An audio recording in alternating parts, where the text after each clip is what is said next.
Assalamualaikum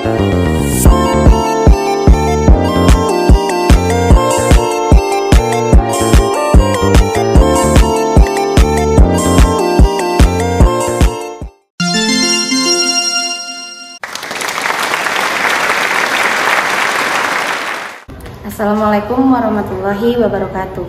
Salam literasi. Perkenalkan, nama saya Sahdiah. Saya pembimbing literasi dari SDN Sukamenak Indah 01, Kecamatan Margahayu. Di sini saya akan mempresentasikan video proses dan hasil wawancara. Pertama-tama saya akan menampilkan video proses wawancara. Assalamualaikum warahmatullahi wabarakatuh. Salam literasi. Perkenalkan, nama saya Sahdiah, pembimbing dari SDN Sukamenak Indah 01, Kecamatan Margahayu. Di sini saya sudah bersama Ibu Rina, guru dari SDN Sukamenak Indah 01, yang kebetulan akan saya wawancarai. Beradanya saya di sini, saya akan melaksanakan tantangan literasi di bulan April, yaitu tentang jurnalistik. Siap, Bu? Saya wawancarai. Mengajar kelas berapa Ibu kalau di sini? Di sini di SDN Sukamenak Indah 01 saya mengajar di kelas 2. Kelas 2. Sudah sejak kapan Ibu mengajar? Kalau mengajar saya sudah dari sejak tahun 2022. Jadi sekarang sudah ada 3 tahun. Sudah mau 3 tahun. Baru ya Bu? Bagaimana cara Ibu bisa pengen mengajar di sini? Ya, kenapa Ibu mau mengajar di sini?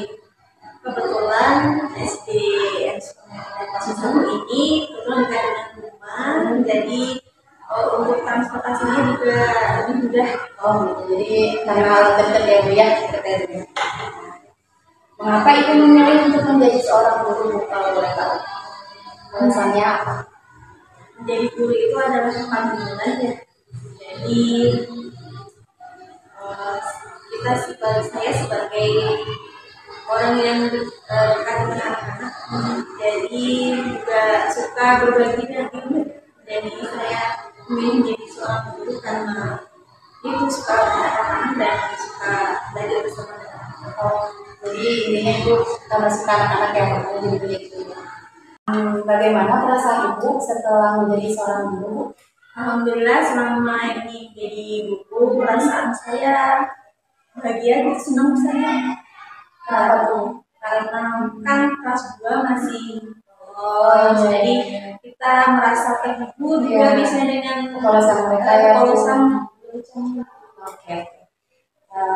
Apakah ada tantangan atau hambatan ketika menjadi seorang guru? Selama Ibu mengajar? Sama saya mengajar, sebenarnya untuk kelas bawah sih banyak Ibu ya tantangannya. Contohnya anak ngobrol ketika kita menerangkan, jadi anak-anak susah untuk lebih kurang fokus dalam pembelajaran, susah untuk memahami materi. Bagaimana cara Ibu menghadapi tantangan tersebut? Saya menghadapi tantangan itu dengan cara lebih sabar karena mengajar kelas 2 itu kita butuh kesabaran, jadi membuat kita mengajarkannya lebih sabar, lebih pelan-pelan dan yang bisa memahami. Membuat biasanya pembelajaran yang lebih memahami anak, yang anak-anak senang-senang. Lalu bagaimana cara Ibu menjadi guru yang menyenangkan untuk anak-anak? Anak-anak itu khususnya di kelas bawah ya Bu ya? Anak-anak itu seumuran kelas 2 itu lebih senang bermain, jadi masih ada masa-masa bermainnya, jadi kita lakukan pembelajaran dengan permainan, jadi anak-anak jadi mudah untuk memahami pelajarannya. Jadi harus diseimbangin, ada belajar sambil bermainnya ya Bu ya? Lalu bagaimana cara Ibu menghadapi anak-anak yang mungkin tidak suka dengan kita? Cara mengajar kita? Mungkin cara mengajar kita terkadang membosankan, jadi kita buat pembelajaran yang membuat anak itu menjadi lebih aktif. Jadi lebih metode mengajarnya ya yang melibatkan anak-anak ya, jadi biar anak-anak juga suka dengan kita gitu belajar. Lalu bagaimana kita mengetahui bahwa anak-anak itu senang dengan gurunya? Menurut saya kalau senang dengan kita, kalau kita menerapkan, kita kasih ke materi pembelajaran itu anak aktif, jadi ya tidak pasif gitu ya. Mereka lebih enjoy, lebih senang belajar. Terima kasih Ibu atas waktunya dan kesempatannya. Semoga ilmu yang tadi Ibu sampaikan bisa bermanfaat kita semua. Terima kasih atas perhatiannya. Mohon maaf apabila ada kesalahan. Selanjutnya saya akan mempresentasikan atau menjelaskan hasil dari wawancara yang telah saya lakukan. Narasumber di sini saya mewawancarai Ibu Rina SAP. Beliau merupakan guru kelas 2 di SDN Sukemenak Indah 01. Beliau mulai mengajar di tahun 2022. Beliau kebetulan rumahnya dekat dengan SDN Sukemenak Indah 01, jadi beliau memilih untuk mengajar di sini. Kemudian alasan beliau untuk menjadi seorang guru adalah karena beliau suka dengan anak-anak. Jadi beliau memilih menjadi seorang guru.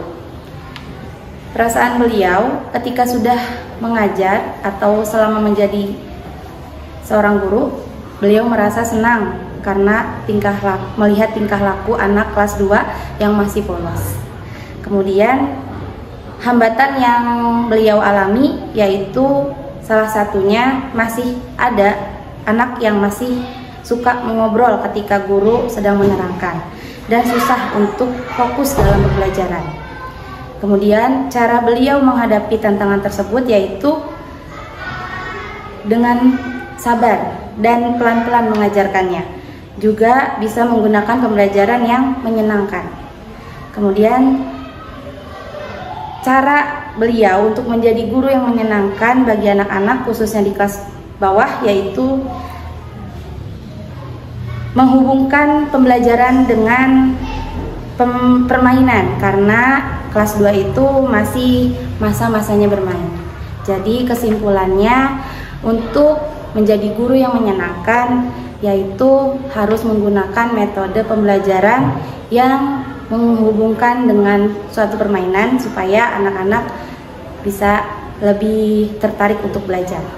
Sekian presentasi dari saya. Mohon maaf apabila ada kesalahan. Wassalamualaikum warahmatullahi wabarakatuh.